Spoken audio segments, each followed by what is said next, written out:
আকাশবাণী আগরতলা। স্থানীয় সংবাদ পড়ছি রাহুল চন্দ্র লোধ। এখনকার বিশেষ বিশেষ খবর হলো, উপরাষ্ট্রপতি সিপি রাধাকৃষ্ণন দুদিনের রাজ্য সফরে আজ আগরতলায় এসেছেন।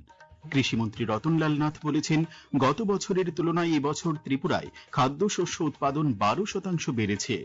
প্রধানমন্ত্রী নরেন্দ্র মোদী আগামীকাল নয়াদিল্লিতে প্রায় 33,500 কোটি টাকার একাধিক উন্নয়নমূলক প্রকল্পের উদ্বোধন ও ভিত্তিপ্রস্তর স্থাপন করবেন। আন্তর্জাতিক নারী দিবস উপলক্ষে রাজ্যীয় অস্মিতা প্রকল্পে নারীদের বিভিন্ন ক্রীড়া প্রতিযোগিতা অনুষ্ঠিত হবে ধলাই জেলার কমলপুরে। টিসিএ পরিচালিত ঘরোয়া প্রথম ডিভিশন লীগ ক্রিকেট প্রতিযোগিতা আজ থেকে শুরু হয়েছে। এবারে বিস্তারিত সংবাদ। উপরাষ্ট্রপতি সিপি রাধাকৃষ্ণন দুদিনের রাজ্য সফরে আজ আগরতলায় এসেছেন। এমবিবি বিমানবন্দরে তাকে স্বাগত জানান রাজ্যপাল ইন্দ্রসেনা রেড্ডি নাল্লু, মুখ্যমন্ত্রী অধ্যাপক ডাক্তার মানিক সাহা, সাংসদ রাজীব ভট্টাচার্য। পরে লোক ভবনের উদ্দেশ্যে রওনা দেন তিনি। উপরাষ্ট্রপতি আগামীকাল আগরতলায় এলবার্ট এক্কা ওয়ার মেমোরিয়ালে বীর সেনানীদের প্রতি শ্রদ্ধা জ্ঞাপন করবেন। এরপর উদয়পুরে মাতা ত্রিপুরা সুন্দরী মন্দিরে পুজো দেবার পর আগরতলায় ত্রিপুরা কেন্দ্রীয় বিশ্ববিদ্যালয়ের 14তম সমাবর্তন অনুষ্ঠানে যোগ দেবেন। আগামীকাল দুপুরে উপরাষ্ট্রপতি আগরতলার হাঁপানিয়া আন্তর্জাতিক মেলা প্রাঙ্গণে স্বসহায়ক দলের স্টল পরিদর্শন করবেন এবং লাখপতি দিদিদের সঙ্গে মতবিনিময় করবেন। মুখ্যমন্ত্রী অধ্যাপক ডাক্তার মানিক সাহার পৌরোহিত্যে আসন্ন এডিসি নির্বাচনকে সামনে রেখে আজ আগরতলায় বিজেপি কার্যালয়ে এক সাংগঠনিক বৈঠক অনুষ্ঠিত হয়। বৈঠকে নির্বাচনী প্রস্তুতি, সংগঠন সম্প্রসারণ এবং বিভিন্ন বুথ ভিত্তিক কার্যক্রম নিয়ে বিস্তারিত আলোচনা করা হয়। মুখ্যমন্ত্রী অধ্যাপক ডাক্তার মানিক সাহা সাধারণ মানুষের কাছে সরকারের উন্নয়নমূলক কাজ পৌঁছে দিতে বিজেপি কর্মী সমর্থকদের প্রতি আহ্বান জানান। বৈঠকে উপস্থিত ছিলেন প্রদেশ বিজেপির সভাপতি তথা সাংসদ রাজীব ভট্টাচার্য, জনজাতি কল্যাণমন্ত্রী বিকাশ দেববর্মা, প্রাক্তন সাংসদ রেবতী ত্রিপুরা, প্রদেশ বিজেপির সাধারণ সম্পাদক বিপিন দেববর্মা সহ জনজাতি মোর্চার নেতৃবৃন্দ। কৃষিমন্ত্রী রতনলাল নাথ বলেছেন, গত বছরের তুলনায় এবছর ত্রিপুরায় খাদ্যশস্য উৎপাদন 12% বেড়েছে। পাশাপাশি কৃষিতে যুবকদের অংশগ্রহণও বৃদ্ধি পেয়েছে, যার ফলে অনেকেই সরাসরি সুবিধা অনুভব করছেন। আজ প্রজ্ঞা ভবনে অনুষ্ঠিত 2025-26 সালের রাজ্য স্তরের কৃষক মেলা এবং রাজ্য ও জেলা স্তরের শ্রেষ্ঠ কৃষক পুরস্কার প্রদান অনুষ্ঠানে তিনি এই কথা বলেন। মন্ত্রী বলেন, প্রধানমন্ত্রী নরেন্দ্র মোদী কৃষকদের আরও উৎপাদন, সংযোগ এবং রপ্তানি আহ্বান জানিয়েছেন। মন্ত্রী জানান, প্রধানমন্ত্রী ভারতকে বিশ্বের শস্য ভান্ডার হিসেবে গড়ার চেষ্টা করছেন।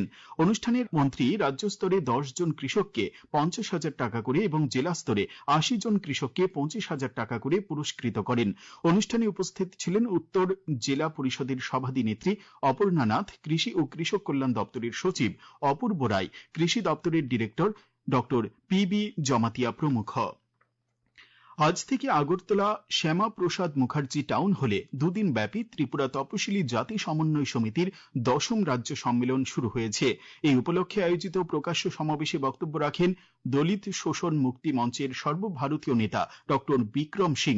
উপস্থিত ছিলেন সিপিআইএম এর রাজ্য সম্পাদক জিতেন্দ্র চৌধুরী, ত্রিপুরা তপশিলি জাতি সমন্বয় সমিতির নেতৃত্ব রতন ভৌমিক, সুধন দাস প্রমুখ।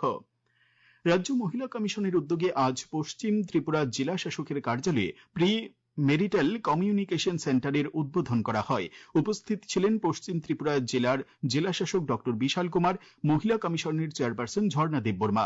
চেয়ারপারসন বলেন, এই কমিউনিকেশন সেন্টারের মূল উদ্দেশ্য বিয়ে পরবর্তী বিভিন্ন সমস্যা সমাধানের বিষয়ে কাউন্সিলিং এর মাধ্যমে উপদেশ প্রদান করা। তিনি বলেন, এই সেন্টারে বিশেষজ্ঞ পরামর্শের মাধ্যমে বৈবাহিক ঝামেলা রোধে মানসিক, সামাজিক, আইনি এবং আর্থিক দিকগুলির উপর নির্দেশনা প্রদান করে। জেলাশাসক ডক্টর বিশাল কুমার জানান, এই কেন্দ্রগুলি সুস্থ দাম্পত্য জীবনের পরিমণ্ডল গড়ে তোলার পক্ষে খুবই সহায়ক হবে। এই খবর আপনারা শুনছেন আকাশবাণীর আগরতলা কেন্দ্র থেকে। আকাশবাণীর সংবাদের আপডেট পেতে লগ ইন করুন www.newsonair.com এবং নিউজ অন এআইআর অ্যাপ এবং টুইটার ও ফেসবুক প্ল্যাটফর্মে এআইআর নিউজ এলার্টসে। ইউটিউবে লক্ষ্য করুন নিউজ অন এআইআর অফিসিয়ালে। এছাড়াও আকাশবাণী আগরতলার সংবাদ আপডেট পেতে দেখুন টুইটার বা এক্স হ্যান্ডেলে আকাশবাণী নিউজ আগরতলা, ফেসবুকে এআইআর নিউজ আগরতলা এবং ইউটিউবে আকাশবাণী নিউজ আগরতলা। প্রধানমন্ত্রী নরেন্দ্র মোদী আগামীকাল নয়াদিল্লিতে প্রায় ৩৩,৫০০ কোটি টাকার একাধিক উন্নয়নমূলক প্রকল্পের উদ্বোধন ও ভিত্তিপ্রস্তর স্থাপন করবেন। এর মধ্যে প্রায় ১৮,৩০০ কোটি টাকার দিল্লি মেট্রোর বিভিন্ন প্রকল্প রয়েছে। প্রধানমন্ত্রী দিল্লি মেট্রোর দুটি নতুন পথের উদ্বোধন করবেন। এর একটি প্রায় ১২.৩ কিলোমিটার দীর্ঘ মজলিস পার্ক থেকে মোজপুর বাবুরপুর পর্যন্ত এবং অন্যটি প্রায় ৯.৯ কিলোমিটার দীর্ঘ দীপালি চক থেকে মজলিস পার্ক পর্যন্ত বিস্তৃত। এছাড়াও প্রধানমন্ত্রী শ্রী মোদী দিল্লি মেট্রোর পঞ্চম পর্যায়ের অধীনে ১৬ কিলোমিটারেরও বেশি দৈর্ঘ্যের ৩টি নতুন পথ নির্মাণেরও ভিত্তিপ্রস্তর স্থাপন করবেন। প্রধানমন্ত্রী সাধারণ আবাসন পুনর্নির্মাণ পরিকল্পনার অধীনে প্রায় ১৫,২০০ কোটি টাকার একাধিক প্রকল্পের উদ্বোধন ও ভিত্তিপ্রস্তর স্থাপন করবেন। সরোজিনী নগর, নেতাজি নগর, কস্তুরবা নগর এবং শ্রীনিবাসপুরীর মতো গুরুত্বপূর্ণ এলাকায় এই প্রকল্পগুলি বাস্তবায়িত হবে। সরকারি কর্মচারীদের জন্য আধুনিক আবাসন এবং প্রশাসনিক দপ্তরের উন্নত অবকাঠামো গড়ে তোলাই এই উদ্যোগের মূল লক্ষ্য। কেন্দ্রীয় যুব বিষয়ক ও ক্রীড়া মন্ত্রকের অধীনে অস্মিতা প্রকল্পে আগামীকাল আন্তর্জাতিক নারী দিবস উপলক্ষে স্পোর্টস অথরিটি অব ইন্ডিয়া এবং মাই ইন্ডিয়ার যৌথ উদ্যোগে দেশের ২৫০টি স্থানে একযোগে বিভিন্ন ক্রীড়া প্রতিযোগিতা অনুষ্ঠিত হবে। এই অস্মিতা প্রকল্পের লক্ষ্য হল গ্রাম ও ছোট শহর থেকে মেয়েদের খেলাধুলাকে কেরিয়ার হিসেবে গ্রহণ করতে উৎসাহিত করা। সারা দেশের সাথে রাজ্যীয় অস্মিতা প্রকল্পে এই প্রতিযোগিতা অনুষ্ঠিত হবে ধলাই জেলার কমলপুরে। এ বিষয়ে ধলাই জেলার জেলা পরিষদের সভাধিনেত্রী সুস্মিতা দাস জানিয়েছেন, কমলপুর PM শ্রী কৃষ্ণচন্দ্র দ্বাদশ বালিকা বিদ্যালয়ের মাঠে সকাল ৮টায় অনুষ্ঠান শুরু হবে। বিভিন্ন অনুষ্ঠান ছাড়াও থাকবে মহিলাদের নিয়ে ১০০ মিটার, ২০০ মিটার ও ৪০০ মিটার দৌড় প্রতিযোগিতা এবং বিভিন্ন খেলাধুলা। সেখানে ১৩ বছরের নিচে ১৩ থেকে ১৮ এবং ১৮-র ঊর্ধ্বে বিভিন্ন বয়সী ক্রীড়াবিদ মহিলারা অংশ নেবেন।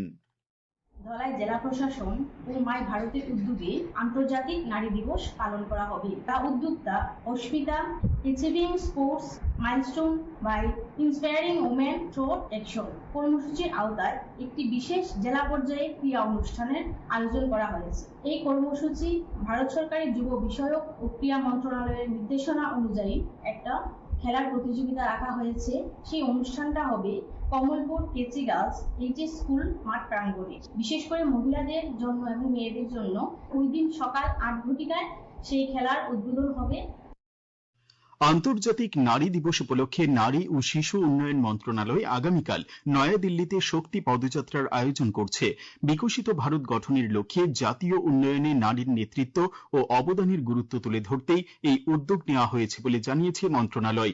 সকাল ৭:৩০টায় ইন্ডিয়া গেট থেকে বিজয় চক পর্যন্ত কর্তব্য পথ ধরে প্রায় ২ কিলোমিটার জুড়ে এই পদযাত্রা অনুষ্ঠিত হবে। কেন্দ্রীয় মন্ত্রী, প্রতিমন্ত্রী, সংসদ সদস্য সহ বিশিষ্ট মহিলা জনপ্রতিনিধি, সশস্ত্র বাহিনী, পুলিশ, গণমাধ্যম সহ বিভিন্ন ক্ষেত্রের প্রায় ৩,০০০ নারী অংশগ্রহণ করবেন এই পদযাত্রায়। আন্তর্জাতিক মহিলা দিবসকে সামনে রেখে আজ ঊনকোটি কলাক্ষেত্রে এক রক্তদান শিবিরের উদ্বোধন করেন কৈলাসহর পুর পরিষদের চেয়ারপারসন চপলা রানী দেবরায়। অনুষ্ঠানে মহিলাদের মর্যাদা ও অধিকার রক্ষার বিষয়ে শপথ বাক্য পাঠ করা হয়। শিবিরে ১৫ জন রক্তদান করেন। এদিকে ক্রীড়া ও যুব কল্যাণ দপ্তরের উদ্যোগে আজ দক্ষিণ জেলার রাজনগরের নেতাজি সুভাষ মিলনায়তনে সুস্থ নারী শক্ত পরিবার শীর্ষক এক আলোচনা সভা অনুষ্ঠিত হয়। সভায় বাল্য বিবাহের কুফল সহ নানা বিষয়ে আলোচনা করেন রাজনগর পঞ্চায়েত সমিতির চেয়ারম্যান বিশ্বজিৎ দেবনাথ। গোমতী জেলার অমরপুরে এবং কিল্লা ব্লকে আন্তর্জাতিক নারী দিবস উদযাপন করা হয়। অনুষ্ঠানে নারী ক্ষমতায়ন, স্বনির্ভরতা এবং সমাজে নারীর সম অধিকার নিয়ে আলোচনা করা হয়। খোয়াই জেলা সমাজ কল্যাণ ও সমাজ শিক্ষা দপ্তরের উদ্যোগে আজ খোয়াই নতুন টাউন হলে জেলা ভিত্তিক আন্তর্জাতিক নারী দিবস উদযাপন করা হয়। অনুষ্ঠানে উপস্থিত ছিলেন খোয়াই জেলার অতিরিক্ত জেলাশাসক অভেদানন্দ বৈদ্য, জেলা সমাজ কল্যাণ ও সমাজ শিক্ষা দপ্তরের আধিকারিক সুজিত দাস, আইনজীবী ঝুমুর কর্মকার, TRLM এর ডিস্ট্রিক্ট কোঅর্ডিনেটর চাঁদনী গাঙ্গুলি প্রমুখ। অনুষ্ঠানে জেলার সবকটি ব্লক এলাকার স্বসহায়ক দল, শ্রেষ্ঠ ক্লাস্টারগুলিকে সমাজ কল্যাণ ও সমাজ শিক্ষা দপ্তরের পক্ষ থেকে পুরস্কৃত করা হয়। তাছাড়া বিভিন্ন স্বসহায়ক দলগুলোকে আর্থিক সহায়তা প্রদান করা হয়। অনুষ্ঠানে প্রত্যেক বক্তা নারীদের সশক্তকরণের উপর গুরুত্ব আরোপ করেন। ত্রিপুরা ক্রিকেট অ্যাসোসিয়েশন পরিচালিত ঘরোয়া প্রথম ডিভিশন লীগ ক্রিকেট প্রতিযোগিতা আজ থেকে শুরু হয়েছে। উদ্বোধনী দিনে ৩টি খেলা হয়। নরসিংগড়ের PTA মাঠে অনুষ্ঠিত খেলায় পোলস্টার ক্লাব ৩৮ রানে মৌচাক ক্লাবকে টিআইটি মাঠে ইউনাইটেড বিএসটি 5 উইকেটে চলমান সংঘকে এবং এমবিবি স্টেডিয়ামে ওল্ড প্লে সেন্টার 141 রানে কসমোপলিটন ক্লাবকে পরাজিত করে। আবহাওয়ার খবর। আগামীকাল আকাশ আংশিক মেঘাচ্ছন্ন থাকবে। দিনের সর্বোচ্চ তাপমাত্রা 33 ডিগ্রি সেলসিয়াস এবং সর্বনিম্ন 20 ডিগ্রি সেলসিয়াসের কাছাকাছি থাকতে পারে। আজ দিনের সর্বোচ্চ তাপমাত্রা ছিল 32.4 ডিগ্রি সেলসিয়াস এবং সর্বনিম্ন 20.4 ডিগ্রি সেলসিয়াস। শেষ করার আগে খবরের বিশেষ অংশগুলি আরেকবার পড়ছি। উপরাষ্ট্রপতি সিপি রাধাকৃষ্ণন দুদিনের রাজ্য সফরে আজ আগরতলায় এসেছেন। কৃষিমন্ত্রী রতনলাল নাথ বলেছেন, গত বছরের তুলনায় এবছর ত্রিপুরায় খাদ্যশস্য উৎপাদন 12% বেড়েছে।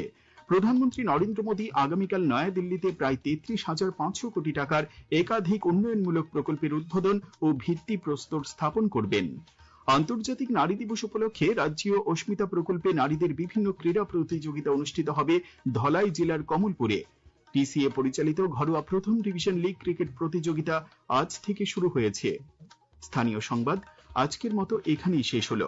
পরবর্তী বাংলায় স্থানীয় সংবাদ প্রচারিত হবে আগামীকাল সকাল 7:35 মিনিটে।